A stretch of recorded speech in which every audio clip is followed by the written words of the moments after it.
ദൈവനാമത്തിന് മഹത്വം ഉണ്ടായിരിക്കട്ടെ.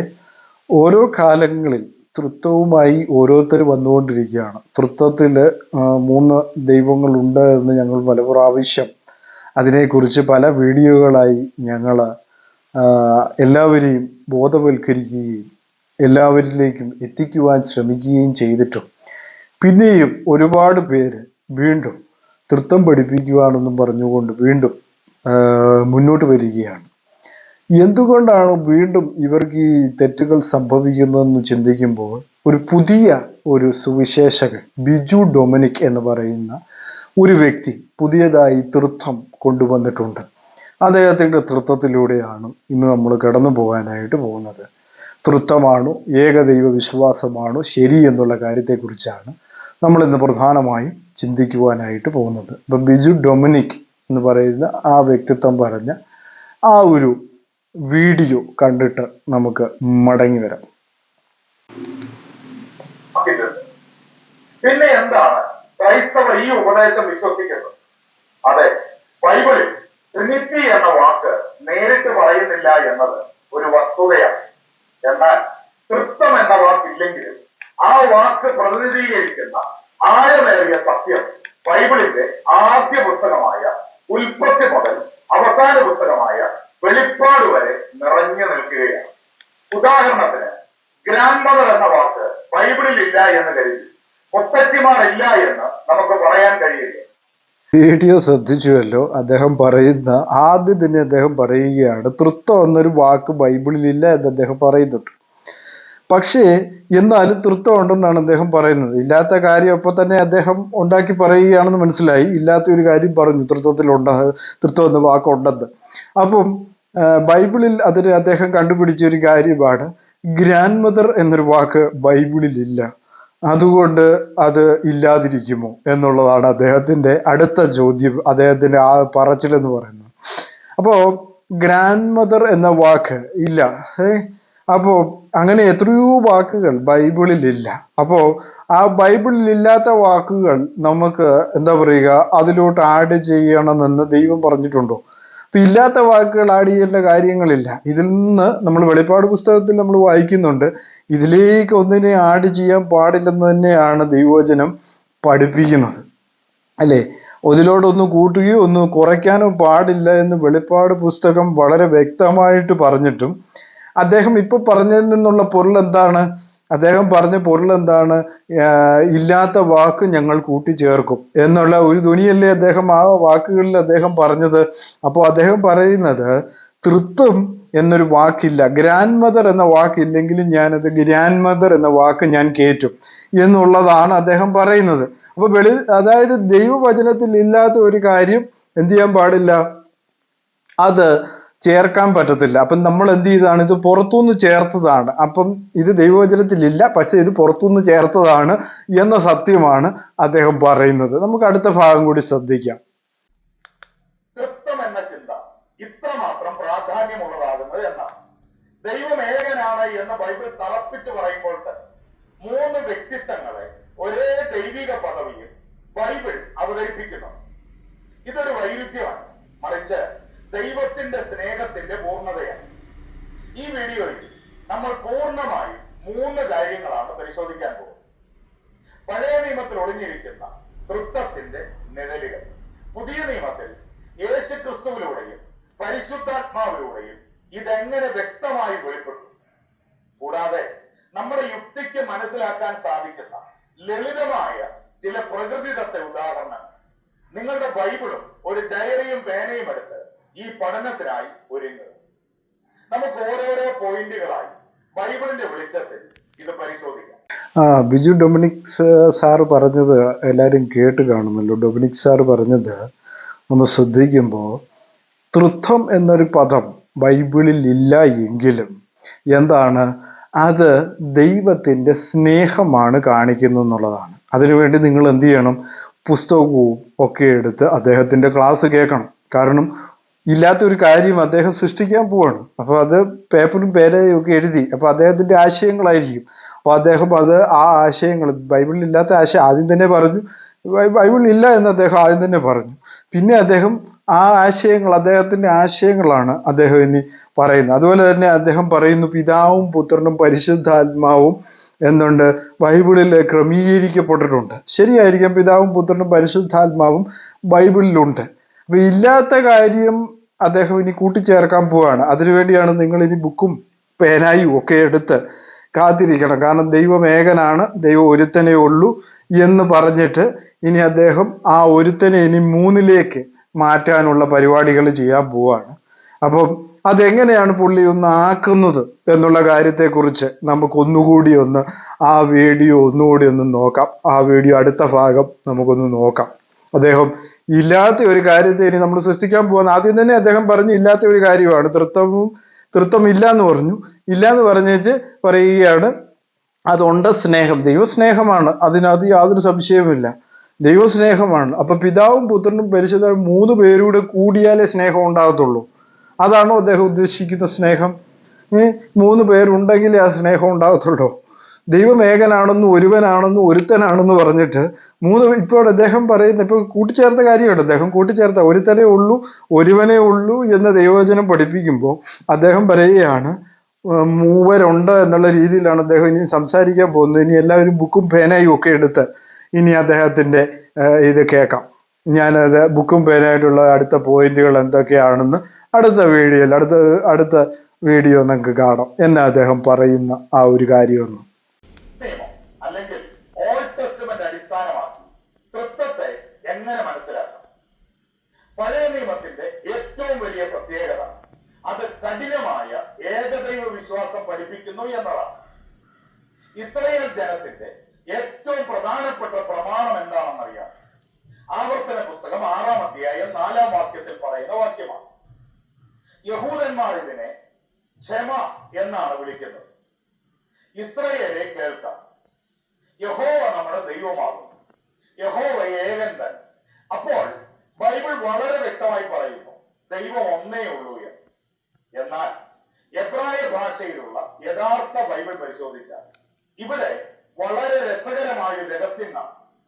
ഈ വാക്യത്തിൽ ഏക യഹോവ എന്നതിന് ഉപയോഗിച്ചിരിക്കുന്ന എബ്രായ വാക്ക് യഹാദ് എന്നാണ്. എബ്രായ ഭാഷയിൽ യഹാദ് എന്ന് പറഞ്ഞാൽ വെറും ഒരു സംഖ്യയല്ല, മറിച്ച് ഒന്നിലധികം കാര്യങ്ങൾ ചേർന്നുള്ള ഒരു കൂട്ടായ്മ. വീഡിയോയിൽ അദ്ദേഹം പറയുന്ന ഒരു കഠിനമായ ഏകദൈവ വിശ്വാസം ഇസ്രായേലിനുണ്ട് എന്നാണ് അദ്ദേഹം പറയുന്നത്. ഇസ്രായേലിൽ അങ്ങനെ ഉണ്ടെങ്കിൽ തന്നെ അദ്ദേഹം പറയുന്ന ഒരു കാര്യമെന്ന് പറയുന്നത് ആവർത്തന പുസ്തകം 6-ാം അധ്യായം 4-ാം വാക്യത്തിൽ നിന്നാണ്. ഇത് പല പ്രാവശ്യം ഞാൻ വിശദീകരിച്ചിട്ടുള്ള കാര്യമാണ്. അദ്ദേഹം സാധാരണ പറയേണ്ടത് ഉൽപ്പത്തി പുസ്തകം 1-ാം അധ്യായത്തിൽ നിന്നാണ്. കാരണം അവിടെ നാം നമ്മുടെ എന്ന് പറയുന്ന ഭാഗമുണ്ട്. അതിലേക്ക് തൊടാതെ നേരെ വന്ന് ഏകനിൽ പിടിച്ചിരിക്കുകയാണ്. അത് എന്തുകൊണ്ടാണെന്ന് ചോദിച്ചു കഴിഞ്ഞാൽ ദൈവം ഒരുത്തൻ മാത്രമാണ്, ദൈവം ഏകനാണ് എന്ന് പറഞ്ഞിട്ടും അതിന് എങ്ങനെയെങ്കിലും വിപുലീകരിച്ചെടുക്കണം. കാരണം ഈ 2 പുസ്തകം എഴുതിയിരിക്കുന്ന ആരാ? മോശയാണ്. അപ്പം ഇസ്രായേലിനെ സംബന്ധിച്ചിടത്തോളം ദൈവം ഒരുത്തനാണെന്ന് പറഞ്ഞാൽ അവൻ അതേ വിശ്വസിക്കുകയുള്ളൂ, അല്ലാതെ മൂവരാണെന്നും എന്നിട്ട് അവർ ബഹുദൈവങ്ങളെ ആശ്രയിച്ചിട്ടുണ്ട് അല്ലെ, ഞാനല്ലാതെ മറ്റൊരു ദൈവം നിനക്കുണ്ടാകാൻ പാടില്ല എന്ന് ഇസ്രായേൽ ജനത പറയുന്നത്, ഇസ്രായേൽ ജനത്തോട് ദൈവം പറയുന്നത് ദൈവവചനത്തിൽ നമുക്ക് കാണാൻ കഴിയുന്നു. ഞാനല്ലാതെ മറ്റൊരു ദൈവം നിനക്കുണ്ടാകാൻ പാടില്ല. അത് 10 കൽപ്പനയിലുള്ള കാര്യം തന്നെയാണ്. അപ്പൊ ഇദ്ദേഹം ഇവിടെ ചിന്തിക്കുമ്പോൾ 6:4 പറയും ഇസ്രായേലെ കേൾക്കുക, യഹോവ നമ്മുടെ ദൈവമാകുന്നു, യഹോവ ഏകൻ തന്നെ. ആ ഏകനാണെന്ന് അദ്ദേഹം സമ്മതിക്കുന്നുണ്ട്. പിന്നെ അദ്ദേഹത്തിന് ഏകന്റെ കൂടെ ഇനിയിപ്പോൾ കുറച്ചുകൂടി കൂട്ടിച്ചേർക്കണം. കാരണം ദൈവം 3 പേരാണെന്ന് തെളിയിക്കണം. അതാണ് അദ്ദേഹത്തിന്റെ വിഷമം എന്ന് പറയുന്നത്. 3 പേരാണെന്ന് പറയാതെ പുള്ളിക്ക് സമാധാനം വരത്തില്ല. കാരണം പുള്ളിയുടെ ആരോ പറഞ്ഞിട്ടുണ്ട്, പുള്ളിക്ക് 3 ദൈവങ്ങളാണെന്ന് ആരോ പറഞ്ഞിട്ടുണ്ട്. അത് തന്നെയാണ് പുള്ളി ആദ്യം തന്നെ തുടക്കത്തിൽ തന്നെ പറഞ്ഞ് ഞങ്ങൾക്ക് 3 ദൈവം ഉണ്ടെന്ന് ആരൊക്കെയോ ഞങ്ങളെ പറഞ്ഞ് ഇത് ചെയ്തിട്ടുണ്ട്. അപ്പൊ അത് എങ്ങനെയെങ്കിലും മാറ്റിയെടുക്കണം. അതൊരു പേര് വന്നുപോയി, ഇനി അത് മാറ്റിയെടുക്കണം. അപ്പം ഇതെല്ലാം തെളിയിക്കണമല്ലോ. കാരണം തൃത്വവുമാകണം, ത്രിയേകവും വരണം, ഇതെല്ലാം ഒരുമിച്ച് വരണം. അതിനു വേണ്ടി അദ്ദേഹം ഉണ്ടാക്കിയ ഒരു പദ്ധതിയിലേക്ക് അദ്ദേഹം വന്നുകൊണ്ടിരിക്കുകയാണ്. ഇതൊക്കെ പല പണ്ഡിതന്മാരും പറഞ്ഞതാണ്, പല പണ്ഡിതന്മാർക്കും മറുപടി കൊടുത്ത കാര്യം തന്നെയാണ്, മറുപടി ഞാൻ കൊടുത്തിട്ടുള്ള കാര്യങ്ങൾ തന്നെയാണിത് അല്ലെ. അദ്ദേഹം പറഞ്ഞു ഇസ്രായേലെ കേൾക്ക, യഹോവ നമ്മുടെ ദൈവമാകുന്നു, യഹോവ ഏകൻ തന്നെ. അപ്പൊ ഈ കൽപ്പനയുടെ യഥാർത്ഥ രൂപമൊക്കെ അദ്ദേഹം പറഞ്ഞു. ശമ ഇസ്രായേൽ യഹോവ ഏലോഹേനു യഹോവ യഹാദ് എന്നാണ് അവിടെ പറഞ്ഞിരിക്കുന്നത്. അപ്പൊ അദ്ദേഹം അവിടെ പറഞ്ഞിരിക്കുന്ന യഹാദിനെ കുറിക്കുന്ന വാക്കിന് അദ്ദേഹം പറഞ്ഞൊരു കാര്യം, യഹാദിനകത്ത് ബഹുത്വമുണ്ട്. കാരണം ഒന്നിൽ കൂടുതൽ ഉള്ളതിനെ കാണിക്കുന്നതിനാണ് യഹാദ് അവിടെ ഉപയോഗിച്ചിരിക്കുന്നത്. എബ്രായ ബൈബിളിലുണ്ട്. അപ്പം നമ്മൾ ഇവിടെ എഴുതിയിരിക്കുന്ന ബൈബിളിൽ എന്താണ് തെറ്റ് സംഭവിച്ചു എന്നുള്ള കാര്യമാണ് അദ്ദേഹം പറയുന്നത്. തെറ്റ് സംഭവിച്ചു, നമുക്ക് എഴുതിയ 66 നമ്മൾ മുമ്പിൽ കിട്ടിയിരിക്കുന്ന ആ ബൈബിളിന്, ആ ദൈവവചനത്തിന് തെറ്റ് സംഭവിച്ചു. ആ ദൈവം ത്രിയേകനായിരുന്നു എന്നെഴുതണം, അല്ലെങ്കിൽ തൃത്വമാണെന്ന് എഴുതണമായിരുന്നു. അദ്ദേഹത്തിന്റെ അഭിപ്രായത്തിൽ അതായിരുന്നു അവിടെ വേണ്ടിരുന്നത്. പക്ഷെ അത് എഴുതിയില്ല അല്ലേ? അത് എന്തുകൊണ്ട് എഴുതിയില്ല? കാരണം എബ്രായ ബൈബിളിൽ അങ്ങനെയാണെങ്കിൽ അത് ഇവിടെ എഴുതി ചേർക്കണം ഡൊമിനിക് സാറേ, അത് എഴുതി ചേർക്കേണ്ട ഒരു കാര്യമാണ്. അല്ലെങ്കിൽ നിങ്ങൾ ദൈവത്തോട് ചെയ്യുന്ന നീതി നിഷേധമല്ലേ? അല്ലെങ്കിൽ ഞാൻ ഇപ്പോൾ വന്ന് സാറിനോട് ഇപ്പോൾ പറയും അത് തെറ്റാണ് സാറേ എന്ന് എനിക്ക് പറയുവാനുള്ള അവകാശമുണ്ട്. എൻ്റെ ബൈബിളിൽ ഞാൻ അതേ കണ്ടിട്ടുള്ളൂ. ഇത് ഞാൻ എൻ്റെ കാര്യമല്ല പറയുന്നത് കേട്ടോ. ഇത് സാധാരണക്കാരനെ ഒരു വിശ്വാസി മനസ്സിലാക്കേണ്ട ഒരു കാര്യമാണ്. അവൻ എബ്രായ പഠിച്ചിട്ടില്ല. ഈ എബ്രായ വാക്കിന്റെ അർത്ഥമൊന്നും അവന് പഠിക്കാൻ സമയമില്ല സഹോദര. അവൻ പഠിക്കാനുള്ള സമയമില്ല. അപ്പൊ ആ സമയമില്ലാത്ത സമയത്ത് ഈ സാർ ഈ പറയുകയാണ്, ഞാൻ ഇവിടെ 3 പേരെ തെളിയിച്ചു തരാം എന്ന് സാർ അങ്ങ് പറയുകയാണ്. കാരണം ഇല്ലാത്ത വാക്ക് ഞാൻ ഉണ്ടാക്കി തരാം എന്നുള്ള കാര്യമാണ് സാറിന്റെ വീഡിയോയിൽ ഉടനീളം എനിക്ക് കാണാൻ കഴിഞ്ഞ ഒരു സത്യം എന്ന് പറയുന്നത്. ഇല്ലാത്ത ഒരു കാര്യം ഞാൻ ഉണ്ടാക്കിയെടുക്കുന്നു അല്ലേ? അത് ഫസ്റ്റ് ഇൻട്രൊഡക്ഷനിൽ സാറ് പറഞ്ഞ കാര്യം അതാണ്. അതെങ്ങും ഇല്ല, ഉൽപ്പത്തി മുതൽ വെളിപ്പാട് വരെ ഇല്ലെന്ന് സാറ് തന്നെ സമ്മതിച്ച കാര്യം തന്നെയാണ്. പിന്നെ എങ്ങനെ സാറിന് ഈ 3 പേര് വന്നു? അതാണ് ഞാൻ ചിന്തിക്കുന്നത്. അതിന് സാറ് കണ്ടുപിടിച്ച ഒരു കാര്യം എന്താണ്? യഹാദ് എന്ന് പറഞ്ഞു കഴിഞ്ഞാൽ 3 പേരുള്ളതാണ് എന്നുള്ളതാണ് സാറ് പറഞ്ഞേക്കുന്നത് അല്ലേ? ഞാൻ യഹാദിനെ കുറിച്ച് ഇതിനു മുമ്പ് വിശദീകരിച്ചിട്ടുണ്ട്. അപ്പോ സാറ് പറഞ്ഞ യഹാദ് ഇവിടെ ശ്രദ്ധിക്കേണ്ട ഒരു കാര്യം എന്ന് പറഞ്ഞാൽ 6:4 പറഞ്ഞിരിക്കുന്നത്. യഹാദ് എന്ന വാക്ക് അവിടെ എഴുതിയിരിക്കുന്നത് ഇംഗ്ലീഷിൽ, എബ്രായയുടെ ട്രാൻസ്ലേറ്റ് ഇംഗ്ലീഷിൽ ഞാൻ വായിക്കാതെ, Yahweh our God, Yahweh O Israel, and you shall love one you heart with all your God Yahweh, and with all your soul, and with all, and shall be your strength. അപ്പം അവിടെ എഴുതിയിരിക്കുന്ന യഹാദ് and you shall love, യഹാദിനെ കുറിച്ച് അവിടെ എഴുതിയിരിക്കുന്ന 1 എന്ന് എഴുതിയിരിക്കുന്നത്. എന്തെങ്കിലും പറയാനുണ്ടോ അതിനകത്ത്? 1 എന്ന് തന്നെയാണ് യഹോദ് അതിന്റെ ട്രാൻസ്ലേഷൻ നമ്മൾ വായിക്കുമ്പോൾ അത് 1 തന്നെ അവിടെ എഴുതിയിരിക്കുന്നത്. അല്ലെങ്കിൽ അത് പ്ലൂറലാണെന്ന് അവിടെ എഴുതി വെക്കേണ്ടതായിരുന്നു. അത് അവിടെ പ്ലൂറലാണെന്ന് എന്തുകൊണ്ട് എഴുതിയില്ല സാറേ? അത് എഴുതാത്തത്തോളം കാലം ഞാൻ ഉൾപ്പെടെയുള്ള എബ്രായ പഠിച്ചിട്ടില്ലാത്ത ആൾക്കാർ വലിയല്ലേ സാറിന്റെ അഭിപ്രായത്തിൽ? ഞാനിത് വായിച്ചുകൊണ്ടല്ലേ എനിക്ക് മനസ്സിലായത് സാറേ ഇത് സംഭവം അവിടെ യഹോവത്തിന് ബഹുത്വം ഇല്ല എന്നുള്ള കാര്യം. ബഹുത്വം ഉണ്ടായിരുന്നെങ്കിൽ അവർ നേരത്തെ തന്നെ എഴുതിയനായിരുന്നു. ഇസ്രായേലിന്റെ വിശ്വാസം കടഞ്ഞതും തന്നെ അവരത് മാറത്തില്ല. ഏക ദൈവമാണെന്ന് അവർ വിശ്വസിക്കുന്നു. ദൈവം ഒരുത്തനേ ഉള്ളൂ എന്ന് പറഞ്ഞാൽ അവരത് വിശ്വസിക്കുന്നു. സാറിനെ പോലെ മറ്റുള്ളവരെ എന്ത് ചെയ്യാണ്? അങ്ങനെയല്ല എന്ന് കണ്ടുപിടിക്കുക അല്ല വേണ്ടത്. ദൈവവചനം പറയുന്ന അതേപടി അനുസരിക്കാൻ ബാധ്യസ്ഥനാണ് ഒരു ക്രിസ്ത്യാനി എന്ന നിലയിൽ. അത് അനുസരിക്കുവാൻ സാറും ഞാൻ ഉൾപ്പെടെയുള്ള എല്ലാവരും ഏകനാണെന്ന് പറഞ്ഞാൽ അത് അനുസരിക്കാൻ ബാധ്യസ്ഥനാണ് അല്ലേ? അത് സാറ് തന്നെ ചിന്തിക്കേണ്ട ഒരു കാര്യമാണ്. സാറിന്റെ ഈ ഇല്ലാത്ത കാര്യങ്ങളൊക്കെ ചേർക്കുകയാണ് ഈ തൃത്വം ഇല്ലേ?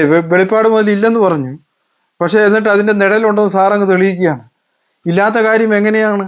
അറിയത്തില്ലാത്ത യഹാദിനെ പിടിച്ചിട്ട്, സാധാരണക്കാരൻ അറിയത്തില്ലാത്ത യഹാദിനെ പിടിച്ചിട്ട് അത് ബഹുരൂപമാണ്, അല്ലെങ്കിൽ ബഹുത്വമാണ്, അല്ലെങ്കിൽ ബഹുത്വമുള്ള കാര്യമാണ് എന്ന് സാറ് തെളിയിക്കുകയാണ്. എന്താണ് ഇതിന്റെ അർത്ഥം സാറേ? സാർ അത് മനസ്സിലാക്കേണ്ട ഒരു കാര്യമാണ്. ഇസ്രായേലിനെ സംബന്ധിച്ചിടത്തോളം ഏക ദൈവമേ ഉള്ളൂ. ആ ദൈവത്തിന് മുഴുവമായി മറ്റൊരാളെ, അതായത് യേശു ക്രിസ്തു ഇസ്രായേൽ അല്ലെങ്കിൽ ശാസ്ത്രിമാരോട് തർക്കിക്കുമ്പോൾ ഒരു കാര്യം പറയുന്നുണ്ട്, നീ ദൈവത്തോട് സമനാകുന്നു എന്ന് ചോദിക്കുന്നുണ്ട്. അവരെ സംബന്ധിച്ചിടത്തോളം ഒരേ ഒരു ദൈവമേ ഉള്ളൂ. യേശു ക്രിസ്തു ആരാണെന്ന് അവർക്ക് ഇതുവരെയും ബോധ്യമായിട്ടില്ല എന്നുള്ളതാണ് വാസ്തവം എന്ന് പറയുന്നത്. അവരതുകൊണ്ട് എന്ത് ചെയ്തു? നീ എന്താണ് സമനാക്കുകയാണോ? ദൈവത്തോട് നിന്നെ തന്നെ സമനാക്കുകയാണ്. പിതാവെന്ന് പറയുമ്പോൾ സകല ജനങ്ങളുടെ ഉടയവനായതുകൊണ്ടാണ് അവനെ പിതാവെന്ന് വിളിക്കുന്നത്. ആ ദൈവത്തെ സമനാക്കുകയാണോ നീ ചെയ്യുന്നതെന്നാണ് ചോദിക്കുന്നത്. അതിന് യേശുക്രിസ്തു അവരോട് തർക്കമൊന്നും പറയുന്നില്ല. ശ്രദ്ധിക്കണം, യേശുക്രിസ്തു അവരോടൊന്നും പറയുന്നില്ല. കാരണം എന്താ? ദൈവത്തിന്റെ ജഡത്തിലുള്ള വെളിപ്പാടാണ്. ദൈവം മനുഷ്യനായിട്ട് വെളിപ്പെട്ടതാണ് യേശുക്രിസ്തു. അതുകൊണ്ടാണ് പൗലോസ് അപ്പോസ്തലൻ കൊരിന്ത്യർക്ക് എഴുതുമ്പോൾ എഴുതിയത്, തേജസ്സിന്റെ കർത്താവിനെ അവർ ക്രൂശിക്കുകയില്ലായിരുന്നു. തേജസ്സിന്റെ കർത്താവാണ് മരിച്ചിരുന്നതെന്ന് അവർക്ക് ഉറപ്പായിരുന്നെങ്കിൽ അവർ ഒരിക്കലും അവനെ കൊല്ലത്തില്ലായിരുന്നു പറഞ്ഞേനെ ഉള്ളൂ. അപ്പം ദൈവം സർവഭൂമിയിലും നിറഞ്ഞു നിൽക്കുന്ന ദൈവമാണ് അല്ലേ? അവൻ ഇവിടെയുമുണ്ട്. ചിലർ പറയുന്നു മറിയത്തിന്റെ ഉദരത്തിൽ കിടന്നപ്പോൾ ദൈവം ഇല്ലേന്ന് ചോദിക്കുന്നുണ്ട്. കാരണം പ്രപഞ്ചത്തിൽ എല്ലായിടത്തും ദൈവമുണ്ട് അല്ലേ? ഇപ്പം ഇന്ത്യയിലുണ്ട്, കേരളത്തിലുണ്ട്, അതുപോലെ തന്നെ അമേരിക്കയിലുണ്ട്. എല്ലായിടത്തും ദൈവത്തിന്റെ സാന്നിധ്യമുണ്ട് അല്ലേ? ഒരിടത്ത് മാത്രമല്ല ദൈവം ഇരിക്കുന്നത് അല്ലേ? ആ ഒരു ദൈവം എല്ലായിടത്തും പ്രപഞ്ചം മുഴുവൻ നിറഞ്ഞിരിക്കുന്നെന്നാണ് ഇരമ്യാവ് പറയുന്നത്. അപ്പം ആ ദൈവം ബഹുത്വമാണെന്നും സാർ മുമ്പ് പറഞ്ഞ പോലെ 3 പേര് കൂടിയത് സ്നേഹത്തെയാണ് കാണിക്കുന്നതെന്ന്. അപ്പൊ എന്ത് ഏകനായിരുന്ന സ്നേഹിക്കാൻ പറ്റിയല്ലേ? എന്താണ് സാർ ഉദ്ദേശിക്കുന്നത്? അപ്പം ഇങ്ങനെ ആളുകളെ പറ്റിക്കുക. ഇപ്പൊ എല്ലാവർക്കും ഞാൻ ആദ്യം തന്നെ പറഞ്ഞു, എബ്രായ ആർക്കും അറിയത്തില്ല, എബ്രായ ഭാഷ ആർക്കും അറിയത്തില്ല. അപ്പൊ അറിയത്തില്ലാത്തവരുടെ മുമ്പിൽ ഇങ്ങനെ എബ്രായ ഗ്രീക്കും ഒക്കെ പറഞ്ഞിട്ട് 3 ദൈവം ഉണ്ടെന്നും ആ പഴയ ആ സമ്പ്രദായം ഇല്ലാതാക്കണ്ടെന്ന് വിചാരിച്ച് സാർ ഇപ്പൊ കൊണ്ടുവന്ന ഒരു ആശയം.